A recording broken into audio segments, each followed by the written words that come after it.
আমি ছাড়া তো এই রুমে কেউ নেই। শাকচুন্নি! আমি রাগে রাগে উঠে দাঁড়ালাম। এবার যা, ফ্রেশ হতে যা। চুপ! এরপর আমি বাথরুমে ঢুকে ফ্রেশ হয়ে নিলাম। বাথরুমে থাকা গামছাটা পরে রুমে এসে রেডি হয়ে নিলাম। এরপর নাস্তা করতে আসলাম। তাড়াতাড়ি নাস্তা করো, কলেজে দেরি হয়ে যাচ্ছে। এরপর আমরা দুজনে বাইক নিয়ে কলেজে আসলাম। তোরা কি করছিস সেটা বল। কি করব, মশা মারছি। এরপর আমরা ক্লাস শেষ করে বাড়িতে আসলাম। ফ্রেশ হয়ে খেতে বসলাম। আমি বিকেলে তোর মামাদের বাড়িতে যাচ্ছি, কেন? একটু দরকার আছে। তোরা দুজন কোনো ঝামেলা করবি না। আচ্ছা। আমি খাওয়া দাওয়া সেরে রুমে এসে শুয়ে পড়লাম। সন্ধ্যার আগে ঘুম থেকে উঠে ফ্রেশ হয়ে নিলাম। এরপর বাইরে এসে মারিয়াকে কফি বানাতে বললাম।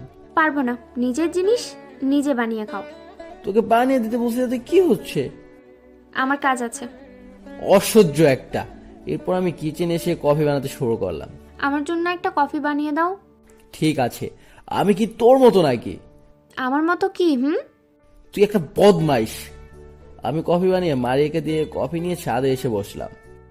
ভাইয়া কি করেন এখন ছাদে? এই তো একটু শীতের নরম রোদ খেতে আসলাম। তুমি ফুল গাছে পানি দিচ্ছ? আপু আপনাকে খুব জ্বালাতন করে তাই না? এই তুই কি বললি? তুই আবার কোথা থেকে আসলি? চুপ থাকো। তুমি আমার বোনের সাথে সব সময় এত কিসের কথা শুনি? কেন, কথা বলা যাবে না নাকি? না, বলা যাবে না। তুমি শুধু আমার সাথে কথা বলবে। রুমি, তুমি রাতে আমাদের বাড়িতে আসো, একসাথে গল্প করব। গল্প করবে কেন? একেবারে বিয়ে করে নিয়ে আসো। একটা দিয়ে জীবনটা অতিষ্ঠ হয়ে গেছে, আরেকটা আসলে মরা ছাড়া কোনো উপায়ই নেই। তো অবেরে কুত্তা, তোকে আজ আমি। মারি আমার গেঞ্জির কলার চেপে ধরে কিল ঘুষি মারতে শুরু করলো। স্বামীকে মারলে পাপ হয়। তোকে পারলে পাপ হবে না। তুই একটা বড় শয়তান। আমি শয়তান হলে তুই কি? তুই তো বড় শাকচুন্নি। কি? আমি শাকচুনি? তুই কি? চুপ কর বেয়াদব। রুমি দেখছে। দেখুক, ও জানে না আমরা কেমন। আপু তোমার ঠাম্মিকে না আন্টিকে ডেকে নিয়ে আসবো? তখন মারিয়া বলল, এই না না না, আমি ছেড়ে দিচ্ছি। মারিয়া আমাকে ছেড়ে দিল। রাতে হারামজাদাগুলো আসলো। মারিয়া, তোর চাচাতো বোন সেই রকম দেখতে, একটু প্রেম করিয়ে দে না। এই তুই কি বললি আমার বোনের নামে? ওই আমি কিছু বলি নাই, শুধু বলছি তোর বোন দেখতে অনেক সুন্দর। হারামি, আমার বোনের দিকে নজর দিলে না মেরে হাত পা ভেঙে দেবো। আহ, কি শুরু করলি তোরা? এসব বাদ দিয়ে কাজ কর, রান্না তুই করবি। আমি তুমি ছাড়া কে রান্না করবে শুনি? না না না, আমি পারবো না। হঠাৎ তুমি এসে বলল। না না ভাইয়া, আপনাকে রান্না করতে হবে। অনেক দিন হয় আপনার হাতে রান্না খাইনি। দেখছিস, এখন তোর শালি এসে বলছে রান্না করতে হবে, এর মানে তোকেই রান্না করতে হবে। ওকে। এরপর আমি আমার মতো করে কাজ করতে শুরু করলাম। কি রে, তোর বউ কি তোকে দিয়ে কাজ করায়? সে আর বলতে। এই কুত্তা, চুপচাপ রান্না কর। এত বক বক করছিস কেন? তোকে এখানে কি করতে আসতে বলেছে শুনি? আমার রান্নাঘর, আমি আসবো না তো তুই আসবি? এটা আমার রান্নাঘর। চুপ। তোর জিনিস মানে আমার জিনিস, মনে রাখিস। তোরা থাম, রান্না খারাপ হয়ে যাবে। ওকে। এরপর আমরা রান্না শেষ করে ফ্রেশ হয়ে খেতে বসলাম। এ কি, বসছো কেন? সবাইকে খাবার বেড়ে দাও। আমি দিতে পারবো না। আচ্ছা আমি দিচ্ছি। দুলা ভাইয়ের জন্য এত দরদ দেখাইতে হবে না, আমি দিচ্ছি। এরপর সবাইকে খাবার বেড়ে দিল। খাওয়া দাওয়া সেরে সবাই বাড়িতে চলে গেল। পরের দিন সকালে কলেজে ক্লাস করতে আসলাম। তোরা দুইজন বিয়ে করেছিস নাকি? স্যার, আমাকে জোর করে বিয়ে করেছে। আমি বিয়ে করতে চাইনি। তোরা দুইটা যে বদমাইশ, জানি না যে কি হবে তোদের। কিছুই হবে না। আমাকে ট্রিট দিয়ে দিস। জি আচ্ছা। আজ আমরা ব্যবহারিকের দিক দেখব, সবাই ল্যাবে চলো। আচ্ছা স্যার। এরপর আমরা সবাই এসে ল্যাবে ব্যবহারিক করলাম। ক্লাস শেষে ক্যাম্পাসে এসে বসলাম। তুমি যে এখানে বসছো, বাড়িতে আম্মু নেই, রান্না করতে হবে না? রাতে রান্না করেছিলাম না, গরম করে খেয়ে নিব। তুমি এত অলস কেন? আমি না, তুই আমাকে দিয়ে সব কাজ করাস। সকালে ঘুম থেকে উঠে বাড়ি ঝাড়ু কে দিয়েছে শুনি? বইয়ের কাজ করে দেওয়া সুন্নত। স্বামীর সেবা করা এটা কি শুনি? তোমাকে সেবা করতে আমার বইয়ে গেছে। এই তোর বাড়িতে যা তো, তোদের ঝগড়া আর ভালো লাগছে না। ঠিক আছে, যাচ্ছি। এরপর আমরা বাড়িতে চলে এলাম। আমি গোসল করতে বাথরুমে যাব, তখনই মারিয়া আমার হাত ধরে টেনে বেডে ফেলে দিয়ে বাথরুমে চলে গেল। মারিয়া, এটা কি হলো শুনি?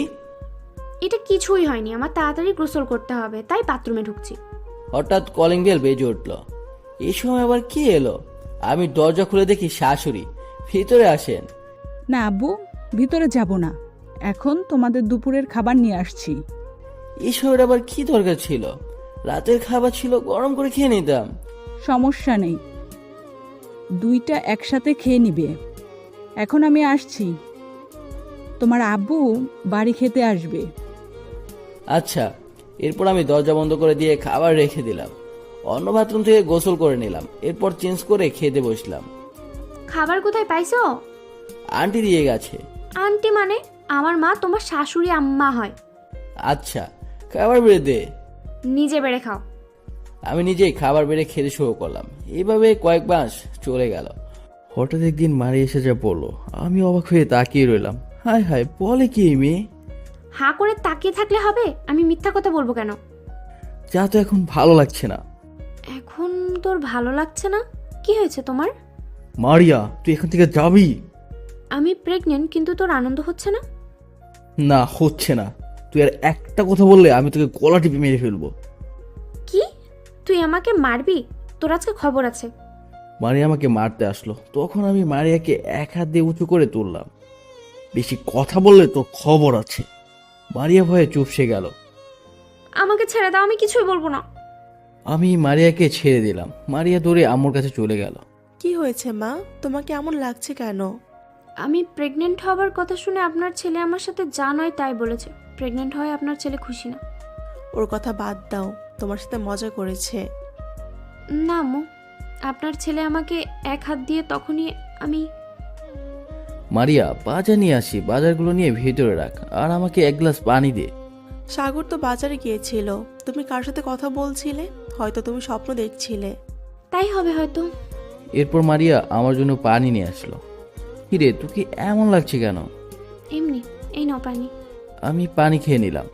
এরপর আমি রুমে এসে ফ্রেশ হয়ে নিলাম। কিছুক্ষণ পর মারিয়া আসলো। তুমি বাজারে কখন গিয়েছিলে? তুমি যখন নাস্তা করছিলে তখন আমি বাজারে গিয়েছিলাম। কেন? না এমনি। আচ্ছা শোনো, আমাদের একটা বাবু হবে। কি? আমি প্রেগনেন্ট। আমি হাসতে হাসতে বললাম, এবার তো বাবু আর বাবুর আম্মু আমাকে মেরে হত্যা করবে। আমি মারিয়াকে কাছে টেনে নিলাম। ছাড় বলছি, আমি তোকে মারি। তুই মারিস না তো কি করিস শুনি? এই চুপ, কোনো কথা হবে না। আমাকে একটা চুমু দাও না। দিব না। দিতে হবে। আমি তোকে চুমু দিতে যাবো কেন? আমি আমার বাবুকে চুমু দেব। সে আসতে এখনো অনেক সময় আছে। কখন দিব? এখন দিব না, তুই যা। আমাকে ভালোবাসো না, বাবুকে ভালোবাসবে। মারিয়া রাগ করে উঠে চলে যাচ্ছে। আমি ওকে ধরে কপালে একটা চুমু দিলাম। মারিয়া চলে গেল। দুপুরে খাওয়া দাওয়া সেরে ঘুমিয়ে পড়লাম। সন্ধ্যায় ঘুম থেকে উঠে ফ্রেশ হয়ে দেখি মারিয়া টেবিলের উপরে বসে আছে।